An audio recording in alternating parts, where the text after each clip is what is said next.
This is Hidden Killers Week in Review. A look back at the most prolific stories of the week. This is the Hidden Killers podcast with Tony Bruschi. Featuring retired FBI Special Agent Jennifer Coffindaffer. What was your reaction to the sanctions against the attorney that wasn't representing Chad Daybell, wasn't representing anybody, but tried to get a stay on the trial right before everything was going to begin, using his bar number, misspelled words, just kind of aloof on the whole thing. Do you was this connected in some way to John Pryor? Do you think John was reaching out to somebody going, hey, I'm in over my head here, I need some help, and this was, you know, the best doofus he could get his hands on? Well, I think you described that pretty well. I've seen it before, especially in a situation like this. Look, he's over his head in terms of the amount of work. We've talked about it before. Is he even actually qualified as a death penalty attorney who has never done a death penalty case to be first chair in this particular trial? I don't know. I think there's Sixth Amendment appellate problems, and I think he's trying to dig himself out from those issues, but it didn't go over well. And that's what I'm concerned with on this whole thing, because I think we're definitely going to get a conviction here on Chad Daybell. But what about that? What about the appellate issues? Because John Pryor, obviously, we know he already tried to state to the judge he wanted off the case just a few months before it was to begin, stating he's not qualified for it, and his whole thing. And the judge basically said, tough luck. You should have said that a long time ago. And here we are. You know, the case is going pretty much, I think, the way it was going to go. I don't know that you could have any attorney that's really going to be able to bring any sort of viable defense to Chad Daybell. But at the end of the day, too, is this going to open up some issues of not adequate representation? I think there are issues.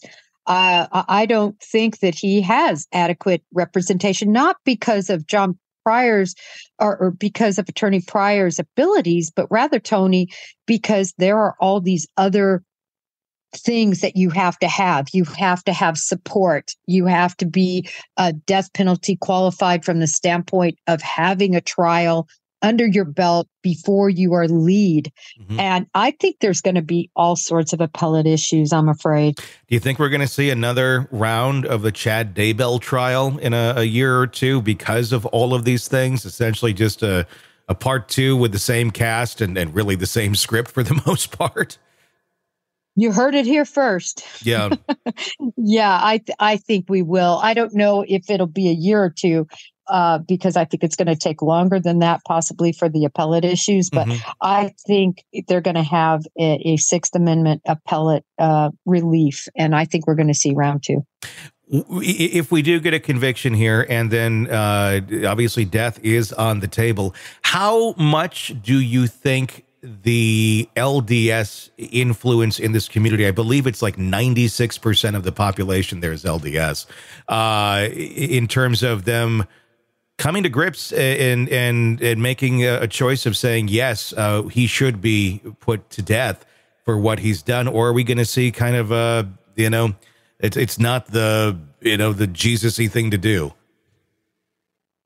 Ah, yes, that is interesting, because you're right. The makeup of the jury is going to be lopsidedly LDS. Yeah. And with that in consideration, you know, if you look, though, at very, very conservative people, there is a lot of biblical support for the death penalty. And I'm not talking about an eye for an eye. I'm talking about the Old Testament that talks about putting people to death who have committed murder. So I don't think that will be too much of an issue, quite frankly. But honestly, I think I'm going to be surprised if I see the death penalty here. Not that I don't think he deserves it, but I don't think they're going to decide in that way. Is it a valid argument, though, to say, 'cause I know the argument that was made earlier on when they were trying to get it thrown out was, well, you know, because of Lori, she didn't get it. It wasn't even on the table for her. But of course, that was also, you know, basically a clerical issue as to why it got taken off with the attorneys not filing something in time.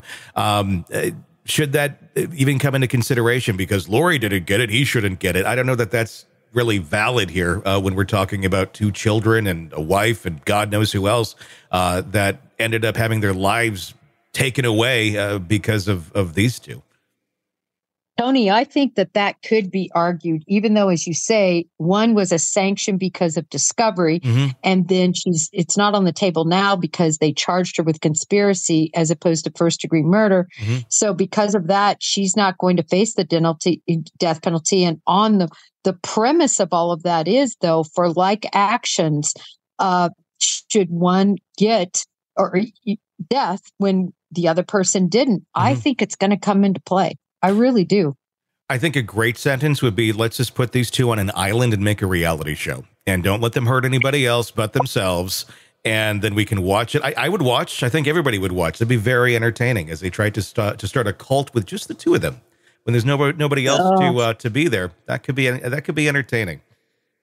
I don't think they deserve an island, Tony. I want to see them both minimally in a 9x12 cell, 23 hours out of 24 every day to think about what they did to those children and to Tammy and to Charlie. Yeah, maybe not an island. Maybe a sandbar is all they get. Just a very small sandbar with a lot of sharks in the water. That's what I was going to say. Surrounded by sharks. Exactly. Sick of the ads? We are too. Start listening with no commercials now and get access to all of our episodes in advance of everyone else. Become a True Crime Today Premium Plus subscriber on Apple Podcasts. Search True Crime Today Premium Plus on Apple Podcasts or go to our podcast page and sign up now. True Crime Today Premium Plus. Sign up now.